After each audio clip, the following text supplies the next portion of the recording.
ಇನ್ನು CS ಶಾಲಿನಿ ರಜನೀಶ್ ವಿರುದ್ಧ ಅವಹೇಳನಕಾರಿ ಮಾತುಗಳನ್ನ ಆಡಿದ್ದಾರೆ ಅಂತಕ್ಕಂಥ ಆರೋಪ. MLC ರವಿಕುಮಾರ್ ವಿರುದ್ಧ FIR ಕೂಡ ಆಗಿದೆ ಈಗಾಗಲೇ ವಿಧಾನಸೌಧ ಪೊಲೀಸ್ ಸ್ಟೇಷನ್ನಲ್ಲಿ. FIR ಬೆನ್ನಲ್ಲೇ ಕೋರ್ಟ್ ಮೊರೆ ಹೋಗಿದ್ದಾರೆ MLC. FIR ಬೆನ್ನಲ್ಲೇ ಕೋರ್ಟ್ ಮೊರೆ ಹೋಗಿದ್ದಾರೆ. ಯಾತಕ್ಕೆ ಹೋಗಿದ್ದಾರೆ, ಏನಂತ ಹೋಗಿದ್ದಾರೆ? ಆ FIR ಅನ್ನು ರದ್ದುಪಡಿಸಿ, ನನ್ನ ಉದ್ದೇಶ ಮತ್ತು ನನ್ನ ಮಾತುಗಳು ಆ ರೀತಿ ಇರಲಿಲ್ಲ, FIR ಅನ್ನು ರದ್ದು ಮಾಡಬೇಕು ಅಂತ. ಮಧ್ಯಾಹ್ನದ ನಂತರ ಈ ಅರ್ಜಿ ವಿಚಾರಣೆ ಕೈಗೆತ್ತಿಕೊಳ್ಳುತ್ತೆ ಹೈಕೋರ್ಟು. FIR ರದ್ದತಿ. ಆರಂಭದಲ್ಲಿ ಅವರು ಆಂಟಿಸಿಪೇಟರಿ ಬೇಲ್ಗೆ ಹಾಕೋತಾರೆ ಅಂತ ಹೇಳಲಾಗ್ತಾ ಇತ್ತು, ಬಟ್ ಹಾಗೆ ಮಾಡಿಲ್ಲ. FIR ಕ್ವ್ಯಾಶ್ಗೆ ಹೋಗಿದ್ದಾರೆ ಅವರು.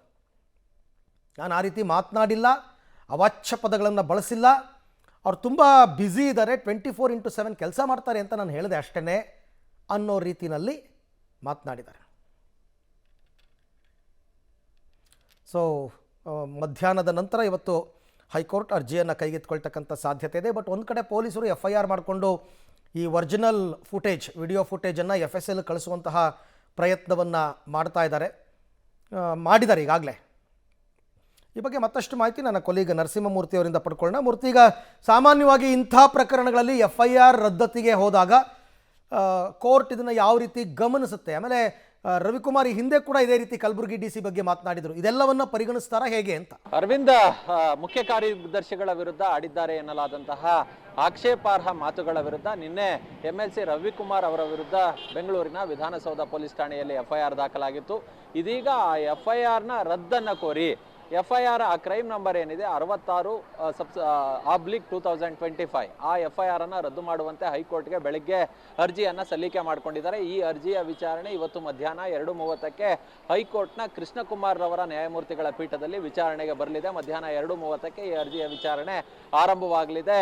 ಈಗಾಗಲೇ ತಯಾರಿಯನ್ನ ಮಾಡ್ಕೊಂಡಿದ್ದಾರೆ. ಅಂದ್ರೆ ಎಲ್ಲೂ ಕೂಡ ನಾನು ಅವರಿಗೆ ಅಪಮಾನ ಮಾಡುವಂತಹ ಮಾತುಗಳನ್ನು ಆಡಿಲ್ಲ, ನಾನು ಆಡಿರ್ತಕ್ಕಂಥದ್ದು ಅವರು 24 ಗಂಟೆ ಕೆಲಸವನ್ನ ಮಾಡ್ತಾರೆ ಅನ್ನೋ ಮಟ್ಟಿಗೆ ನಾನು ಆಡಿದ್ದೀನಿ. ಅದರಿಂದ ಅವ್ರಿಗೆ ಅವಮಾನ ಅಥವಾ ಅಪಮಾನ ಮಾಡುವಂತಹ ಮಾತುಗಳು ಅದು ಎಲ್ಲಿದೆ ಅನ್ನೋ ಮಟ್ಟಿಗೆ ಈಗಾಗಲೇ MLC ರವರು ಹೇಳಿದ್ದು. ಹೀಗಾಗಿ ಇವರ ಪರ ವಕೀಲರು ಒಂದಷ್ಟು ಇದೇ ಅಂಶಗಳನ್ನು ಇಟ್ಕೊಂಡು ಆರ್ಗ್ಯುಮೆಂಟ್ ಅನ್ನ ಮಾಡ್ತಕ್ಕಂಥ ಸಾಧ್ಯತೆ ಇದೆ. ಇಲ್ಲಿ ಪ್ರಮುಖವಾಗಿ FIR ನಲ್ಲಿ 351 ಸಬ್ಸೆಕ್ಷನ್ 3 ಈ ಅಡಿ BNS ನ ಈ ಸೆಕ್ಷನ್ ಅಡಿ FIR ಅನ್ನ ದಾಖಲು ಮಾಡಿರೋದ್ರಿಂದ ಸುಮಾರು 7 ವರ್ಷದವರೆಗೆ ಸಜೆ ಮತ್ತೆ ದಂಡ ವಿಧಿಸಬಹುದಾದಂತಹ ಸೆಕ್ಷನ್ ಆಗಿದೆ. ಹೀಗಾಗಿ ಎಲ್ಲೋ ಒಂದು ಕಡೆ ಅರೆಸ್ಟ್ ಮಾಡಿಬಿಡಬಹುದು ಅನ್ನೋ ಭಯ ಸಾಮಾನ್ಯವಾಗಿ ಇದ್ದಂತೆ ಕಾಡ್ತಿದೆ. ಹೀಗಾಗಿಯೇ ಈ ಪ್ರಕರಣದಲ್ಲಿ ಯಾವುದಕ್ಕೂ ರಿಸ್ಕ್ ಬೇಡ ಅನ್ನೋ ಮಟ್ಟಿಗೆ ಇದೀಗ FIR ರದ್ದನ್ನು ಕೋರಿ ಹೈಕೋರ್ಟ್ಗೆ ಅರ್ಜಿಯನ್ನ ಹಾಕೊಂಡಿದ್ದಾರೆ. ಹೈಕೋರ್ಟ್ನಲ್ಲಿ ಯಾವ ರೀತಿಯ ನಿರ್ಧಾರಗಳಾಗುತ್ತೆ, ಹೈಕೋರ್ಟ್ನಿಂದ ಯಾವ ರೀತಿಯ ತೀರ್ಪು ಹೊರಬರುತ್ತೆ ಅದನ್ನ ನೋಡಿಕೊಂಡು ಪೊಲೀಸರು ಮುಂದುವರಿತಕ್ಕಂಥ ಸಾಧ್ಯತೆಗಳು ತೀರಾ ಹೆಚ್ಚಾಗಿದ್ದಾವೆ. ಈಗಾಗಲೇ ನೋಟಿಸ್ ಅನ್ನ ಕೊಡೋದಕ್ಕೆ ತಯಾರಿಯನ್ನ ಸಹ ಮಾಡ್ಕೊಂಡಿದ್ದಾರೆ. ಅದ್ರ ಜೊತೆಗೆ ಈ ಆಡಿದ್ದಾರೆ ಎನ್ನಲಾದಂತಹ ಆ ಒಂದು ವಿಡಿಯೋ ಏನಿತ್ತು ಆ ವಿಡಿಯೋ ತುಣುಕನ್ನ ಸಹ FSLಗೆ ಕಳಿಸೋದಕ್ಕೆ ಈಗಾಗಲೇ ಪೊಲೀಸರು ತಯಾರಿಯನ್ನ ಮಾಡ್ಕೊಂಡಿದ್ದಾರೆ.